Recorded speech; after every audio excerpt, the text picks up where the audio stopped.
Halo kalian semua para investor dan holder kripto dimanapun kalian berada.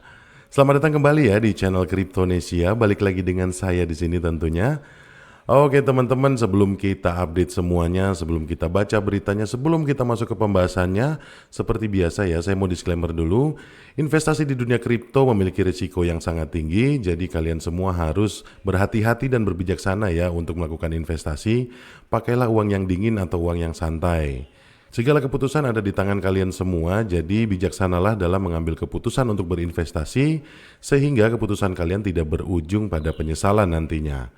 Oke teman-teman, balik lagi di sini ya. Seperti biasa sebelum masuk ke pembahasannya, sebelum masuk ke beritanya, saya bakalan update market dulu di sini. Tapi sebelum saya update market, teman-teman, di sini saya pengen ngasih konteks dulu buat kalian semua ya.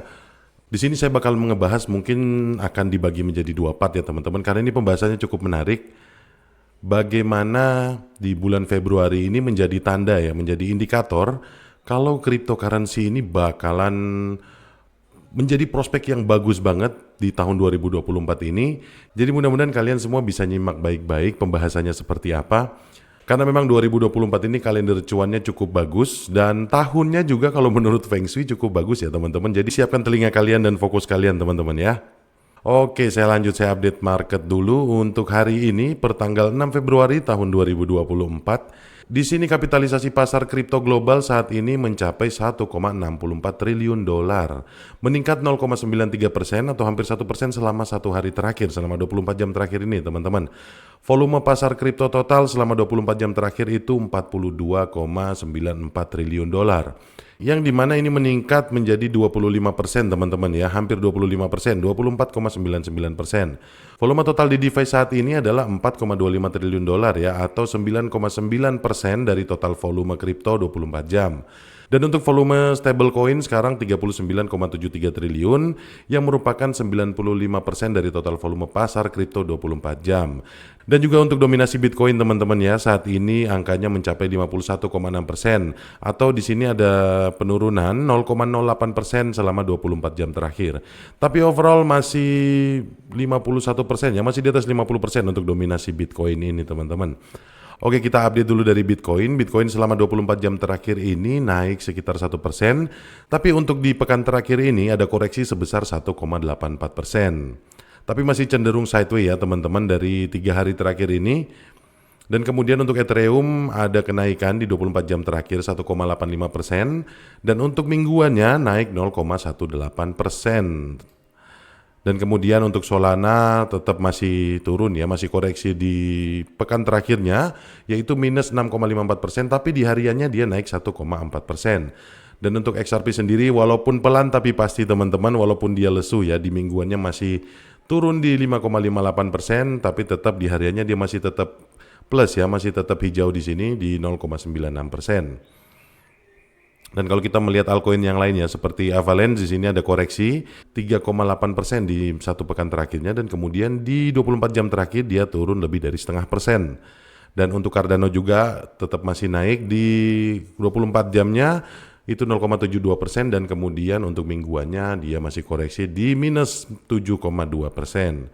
Dan untuk Chainlink teman-teman masih naik terus, harganya untuk di total satu minggu terakhir ini dia naik sebesar 27%, dan kemudian untuk hariannya dia naik besar ya teman-teman, naik sebesar 6,36%. Dan kita lihat untuk Polkadot dan Polygon juga teman-teman ya, di hariannya dia masih tetap naik, di Polkadot 0,1% dan Polygon di 3%. Tapi di mingguannya memang masih tetap koreksi teman-teman. Dan kemudian kalau kita ngelihat Shiba, oke, Shiba ini mulai menunjukkan tanda-tanda kenaikan ya. Di sini masih nilainya dijual di 0,00008923 dolar teman-teman. Dan kemudian untuk di 24 jam terakhirnya dia ada kenaikan sebesar 0,68%, tapi ada koreksi di mingguannya di minus 4%. Dan kemudian untuk Litecoin sendiri masih tetap lumayan stabil ya teman-teman, sideways juga di sini. Di hariannya dia naik 1,53% dan di mingguannya dia turun 0,5% atau 0,5%. Dan ini yang menarik, kita kalau ngelihat Arbitrum teman-teman di sini. Arbitrum di mingguannya dia masih tetap minus 4,9% atau sekitar 5%-an ya. Tapi di hariannya di 24 jamnya ini ada kenaikan 3,5%. Jadi keadaan pasar kurang lebih seperti itu ya teman-teman, masih bearish di sini keadaan pasar tapi tidak cukup signifikan. Tapi minggu kemarin kapitalisasi pasar ditutup dengan positif ya teman-teman. Mudah-mudahan ini memang menjadi awal yang baik untuk tahun 2024. Dan di sini teman-teman saya bakalan bahas kenapa tahun 2024 ini atau tepatnya di awal bulan Februari tahun 2024 ini bakal menjadi indikasi untuk pergerakan atau prospek yang maju ke depan, prospek yang lebih baik di tahun 2024 untuk cryptocurrency. Mari kita simak beritanya satu persatu teman-teman ya. Saya rasa saya bakalan bikin ini menjadi 2 part, jadi teman-teman semua jangan lupa untuk nyimak dari awal sampai akhir ya teman-teman. Oke, di berita pertama ini saya bakalan bawain dari Jerome Powell ya, atau Ketua The Fed, yang mengatakan bahwa The Fed akan menunggu setelah Maret 2024 untuk pangkas suku bunga. Oke, di dalam beritanya sendiri, Ketua Bank Sentral Amerika Serikat, The Fed, Jerome Powell mengatakan bahwa para pengambil kebijakan akan menunggu setelah Maret 2024 untuk memangkas suku bunga acuan. Hal tersebut diungkapkan oleh Powell dengan menegaskan para pejabat The Fed ingin melihat lebih banyak data ekonomi untuk memastikan inflasi berada pada jalur ke 2%. Oke, jadi di sini mengindikasikan bahwa The Fed lebih hati-hati ya. Dan di sini memang dipastikan jalurnya akan menuju inflasi ke 2% teman-teman ya. Dan di sini kutipannya adalah bahaya dari tindakan yang terlalu cepat adalah bahwa pekerjaan belum selesai dan bahwa data yang sangat baik yang kita peroleh selama 6 bulan terakhirnya ternyata tidak menjadi indikator yang sebenarnya mengenai arah inflasi. Nah di sini jadi Ketua The Fed ini atau Jerome Powell ini lebih hati-hati ya. Jadi dia pengen betul-betul menganalisa dan para pejabatnya pun mereka lagi menggodok bagaimana mereka menurunkan suku bunga ini dengan hati-hati sehingga jalur inflasinya ini tetap sesuai dengan seperti yang diharapkan teman-teman. Powell dan The Fed menilai bahwa hal yang bijaksana untuk dilakukan adalah memberikan waktu dan melihat data terus mengkonfirmasi bahwa inflasi turun ke 2% dengan cara yang berkelanjutan. Mengenai jalur inflasi pada pertemuan nanti tanggal 19 sampai 20 Maret di tahun 2024, ia juga berpendapat bahwa kecil kemungkinannya bahwa Komite Pasar Terbuka Federal atau FOMC akan mencapai tingkat kepercayaan tersebut. Adapun Powell juga berkomentar dengan menekankan kemungkinan bahwa investor obligasi telah melampaui batas dalam memprediksi pemotongan suku bunga yang tepat, sehingga harga obligasi jatuh di pasar Asia. Nah teman-teman, dengan ambruknya harga di pasar Asia ya, harga obligasi atau harga saham, jadi ini juga menjadi faktor yang membuat The Fed ini lebih berhati-hati sekarang. Mereka juga akan memang betul-betul melihat data historis dan mungkin tidak terlalu mendengarkan para investor saham atau obligasi ya. Jadi lebih memilih mungkin untuk sekarang ke penilaian secara sistematis dari The Fed sendiri gitu. Kalau misalnya ini dibiarin kan kita tahu juga kalau misalnya inflasinya tidak sesuai dengan jalur yang ditentukan atau tidak sesuai dengan prediksi, maka dengan penurunan suku bunga atau pemotongan suku bunga yang cepat dengan keputusan yang cepat, ini akan membuat obligasi atau saham jatuh juga. Dan itu juga akan berimbas kepada dunia kripto teman-teman.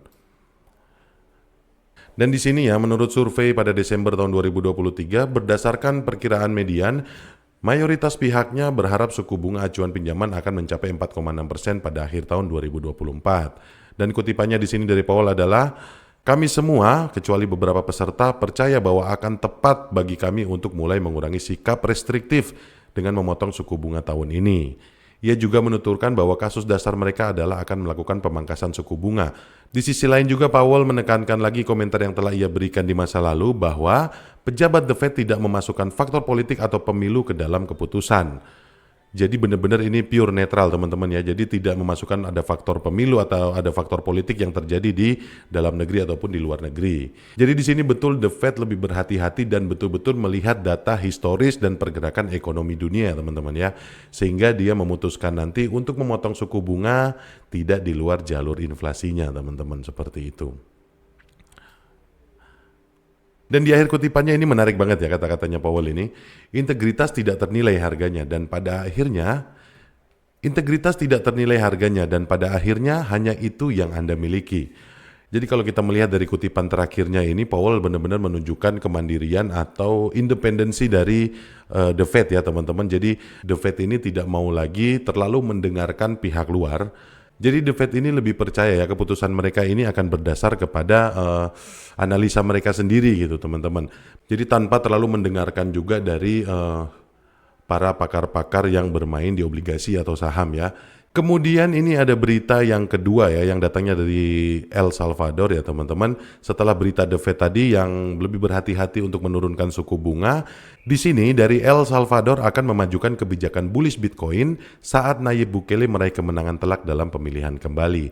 Oke, jadi di sini El Salvador lagi ada pemilu ya, dan di sini kandidatnya adalah Nayib Bukele yang kita tahu sama-sama dia ini mendukung banget. Dia ini yang menjadi pendukung beratnya ya, atau fanatik atau supporternya Bitcoin banget gitu teman-teman. Di sini Nayib Bukele akan menjadi kandidat lagi ya untuk pemilu nanti di El Salvador. Kemenangan Bukele untuk masa jabatan kedua berarti Bitcoin akan tetap menjadi alat pembayaran yang sah di El Salvador.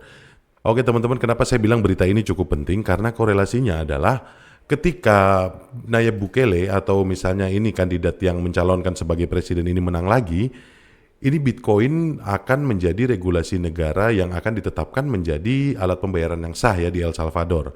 Kemudian di sini kalau kita ngelihat sendiri dari agenda Bitcoin untuk El Salvador, ini menurut Nayib Bukele ya, seperti yang mungkin Anda ingat, El Salvador adalah negara pertama di dunia yang mengadopsi Bitcoin sebagai alat pembayaran yang sah bersama dengan dolar Amerika Serikat pada bulan September 2021 di bawah kepemimpinan Presiden Bukele. Oke, ini Presiden Bukele memang presiden satu-satunya ya, atau enggak pemimpin negara satu-satunya yang pertama mengadopsi Bitcoin sebagai alat pembayaran yang sah. Jadi use case-nya sudah bisa dipakai di negaranya teman-teman. Entah mungkin itu untuk makan di restoran, entah itu mungkin untuk nonton di bioskop. Intinya bisa menjadi alat pembayaran yang sah untuk masyarakatnya. Makanya ini akan menjadi penting banget kalau misalnya Bukele terpilih lagi menjadi Presiden El Salvador teman-teman ya. Oke, kita lanjut teman-teman. Berbicara dalam sebuah wawancara baru-baru ini, Wakil Presiden El Salvador Felix Ulloa mengatakan pemberian lampu hijau pada hampir selusin dana yang diperdagangkan di bursa atau ETF Bitcoin Spot di Amerika pada awal Januari merupakan indikasi bahwa strategi Bitcoin di negara tersebut adalah langkah yang baik. Bukele telah menjadi berita utama karena langkah besarnya yang kontroversial pada benchmark cryptocurrency. Selain membeli Bitcoin sebagai investasi, pemimpin El Salvador juga sebelumnya mengumumkan rencana untuk kota Bitcoin, kota bebas pajak yang ditenagai oleh energi panas bumi dan dibiayai oleh obligasi Bitcoin. Pada bulan Desember 2023, pemerintah El Salvador mengumumkan program visa kebebasan yang menawarkan izin tinggal dan kewarganegaraan penuh kepada orang asing jika mereka menginvestasikan Bitcoin atau Tether senilai setidaknya $1 juta ke negara Amerika Tengah tersebut. Selain kebijakannya yang ramah terhadap Bitcoin, Bukele juga menindak geng kriminal di negara tersebut yang mengakibatkan penurunan drastis dalam tingkat pembunuhan dan mengubah El Salvador menjadi salah satu negara teraman di Amerika Latin. Wow, ini dari kita ngeliat sendiri ya, dari profilnya Bukele sendiri. Kalau menurut artikel ini digambarkan bagus banget ya teman-teman. Dan overall ya teman-teman, dari berita ini kita ngelihat bahwa pengadopsian Bitcoin yang dilakukan oleh pemerintah El Salvador, terutama oleh Nayib Bukele ini nggak main-main teman-teman. Ya kalau kita ngelihat dari sini ya, dari artikel ini, Nayib Bukele ini memang pengen memajukan El Salvador dengan pendanaan yang mungkin tidak terlalu banyak diatur oleh keuangan dunia. Jadi dia memang pengen benar-benar memajukan secara maksimal negaranya, yaitu dengan obligasi Bitcoin ini teman-teman. Dan kemudian dengan disetujuinya ITF juga di sini menjadi langkah yang bagus menurut Bukele ya, menjadi langkah yang tepat. Jadi keputusan Bukele untuk menjadikan atau mengadopsi Bitcoin sebagai alat pembayaran yang sah ini tidak sia-sia di El Salvador ini. Dan ini saya yakin akan mempengaruhi pasar Bitcoin secara global ya teman-teman. Ini mungkin menjadi negara pertama yang betul-betul mengadopsi Bitcoin sebagai alat pembayaran yang sah. Tapi kita tidak menutup kemungkinan ya, ini bisa menjadi pintu juga buat di tahun 2024 dan selanjutnya menjadi menular ke negara-negara yang lain, karena kalau mungkin kita ngelihat ya di tahun 2024 ini El Salvador bisa berhasil untuk memajukan negaranya atau mempunyai impact dan dampak yang bagus untuk negaranya, pasti kebijakan-kebijakan pemerintah ini akan diadopsi juga oleh negara-negara yang lain. Dan kalau misalnya diadopsi oleh negara-negara lain juga, otomatis dominasi Bitcoin akan jauh lebih tinggi, sehingga akan memajukan juga market pasar digital di seluruh dunia teman-teman ya. Jadi kemungkinan besar aset digital ini di tahun 2024 ini menjadi indikasi maju atau tidaknya nanti untuk tahun-tahun ke depannya. Tapi saya yakin sekali di sini dengan adanya berita tadi ya dari yang Jerome Powell lebih berhati-hati untuk menurunkan suku bunga karena pertimbangannya dengan obligasi dan saham, dan juga kemudian pertimbangannya dengan cryptocurrency. Dan di sini juga ada El Salvador yang juga meregulasi Bitcoin untuk negaranya, ini saya rasa akan menjadi sesuatu yang positif untuk di tahun 2024. Oke, jadi kalian tetap stay tune di Cryptonesia. Habis ini saya bakalan bahas lagi tentang berita yang menarik yang mungkin bisa menambah wawasan kalian dan yang mungkin juga bisa melandasi alasan saya kenapa cryptocurrency di 2024 ini prospeknya bakal bagus banget. Atau tepatnya di awal bulan Februari ini bisa menjadi indikasi bahwa prospek cryptocurrency ke depannya akan sangat baik. Dan jangan lupa untuk kalian semua ya untuk like video ini dan subscribe channel ini. Sampai ketemu di video yang selanjutnya. Bye.